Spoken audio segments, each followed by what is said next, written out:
The protagonist of the movie is Tadeusz Teddy Piotr Tchaikovsky, a renowned Polish boxing champion who is currently imprisoned at the newly established Auschwitz concentration camp. In the opening scene, Teddy is shown standing in a line, closing his eyes and reminiscing about his past when he used to spend his days practicing boxing in his backyard. It is revealed that one fateful day, some German soldiers forcefully invaded his home and brought him to this concentration camp. Within the confines of the camp, Teddy, as well as the other prisoners, endure horrendous treatment, compelled to engage in laborious work throughout the day. In return, they aren't given a proper place to sleep and are crammed into a single room. Moreover, they just receive a watery soup as their meal, which is clearly not enough for them to work for the whole day. As a result of this torture, the prisoners contract deadly diseases and pass away one by one. Even teenagers aren't exempt from this treatment. Among them is a 15-year-old boy named Janek, who is often bullied by his fellow inmates. During one workday, an elderly man gathers some fellow prisoners and tells them about his plan to escape from the concentration camp. Unfortunately, a guard overhears their conversation, so he approaches the elderly man from behind and violently strikes him on the head with a heavy rod, resulting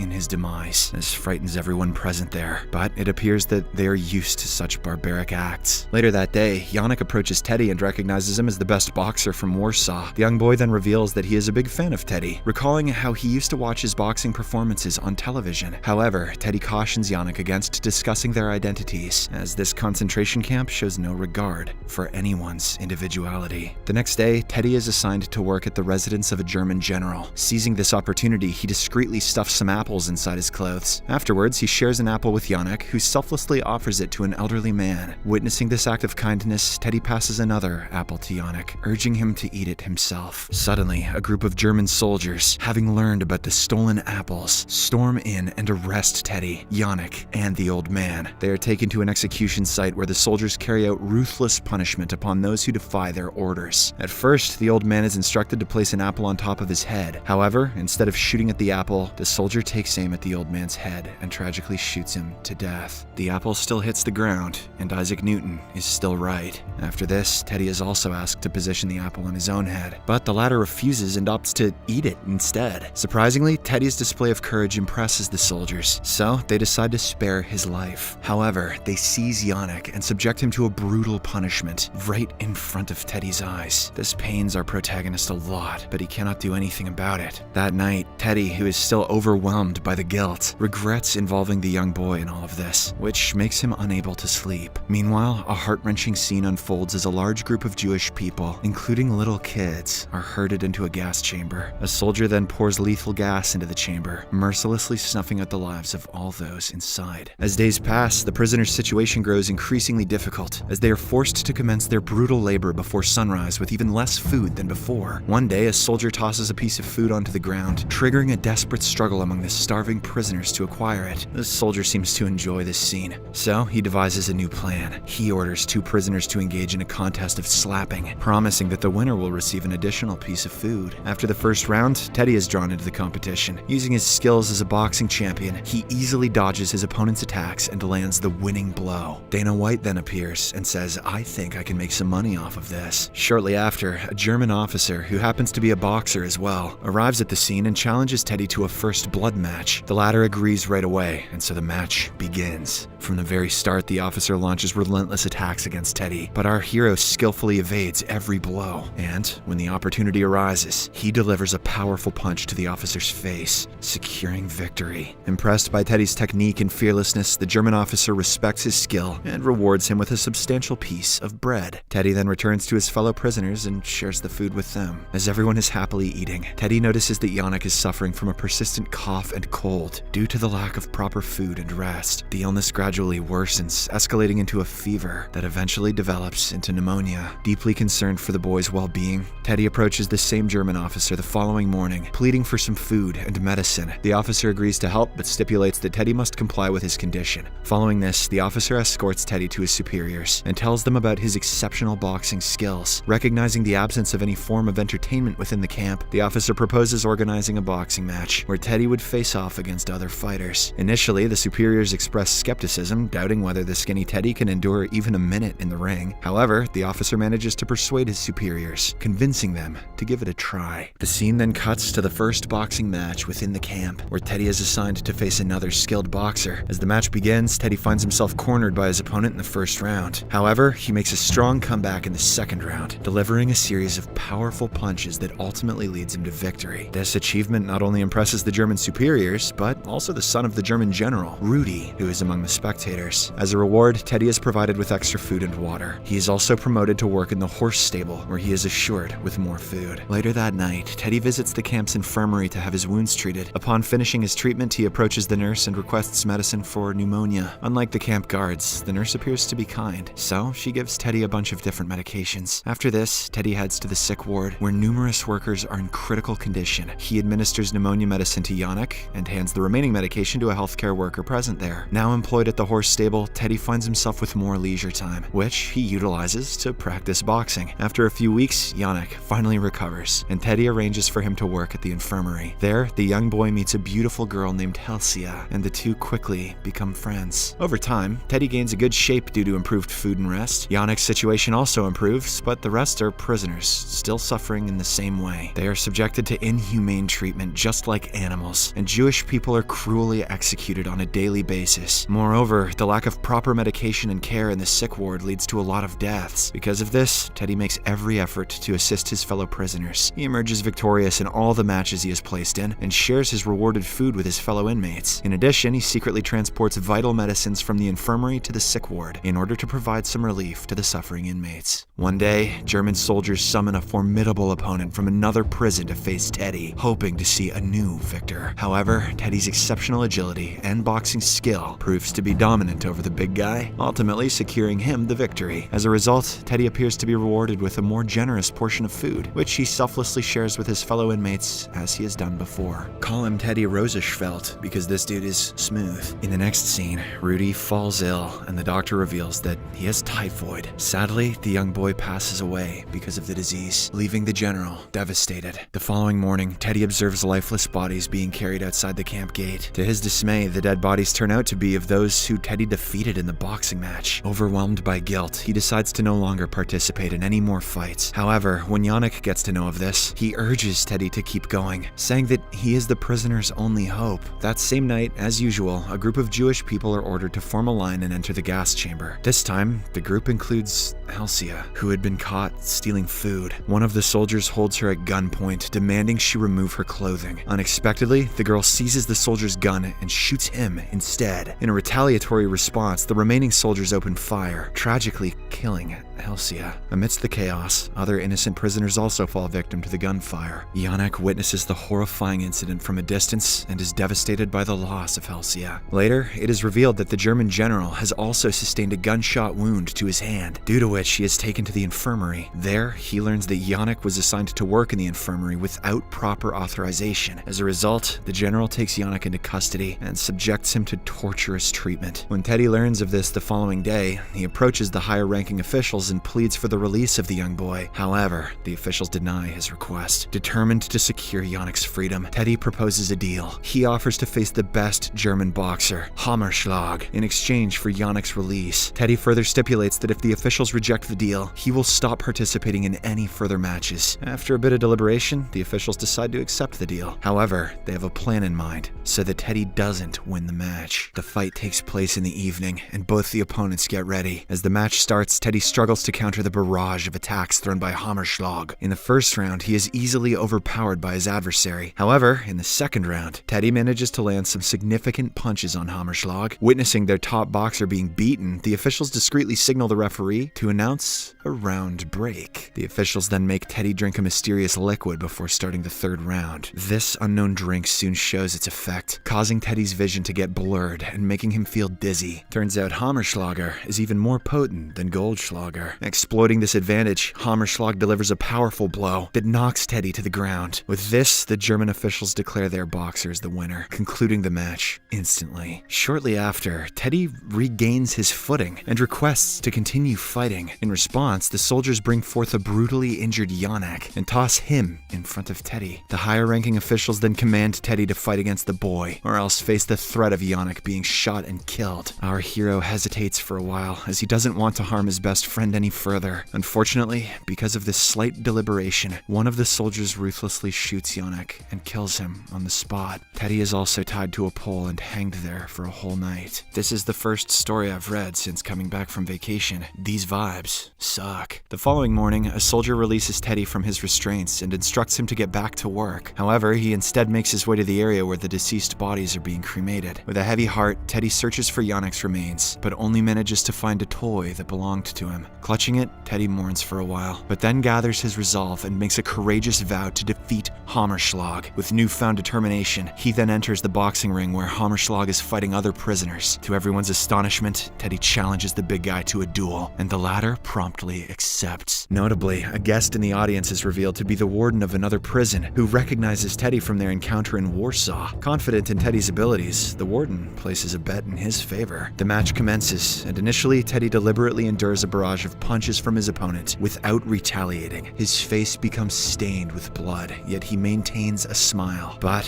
when he gets the perfect chance, Teddy counterattacks with a couple of solid punches that knocks the best German boxer to the ground, ultimately securing victory. The prisoners in the audience erupt with cheers, hailing Teddy as the champion of the Auschwitz camp. Impressed by his prowess, the warden of the other prison approaches the general and asks Teddy's transfer to their facility. As a result, Teddy is freed from the Auschwitz camp the very next day and transferred to another prison. In a post-credits scene, it is revealed that Teddy continued to fight in other concentration camps. Years later, he is ultimately liberated by the Allied forces. After returning to his hometown, Teddy starts training young children in the sport of boxing. Subscribe for more videos like this, turn on notifications, and leave a like to help the channel out. Thank you for watching.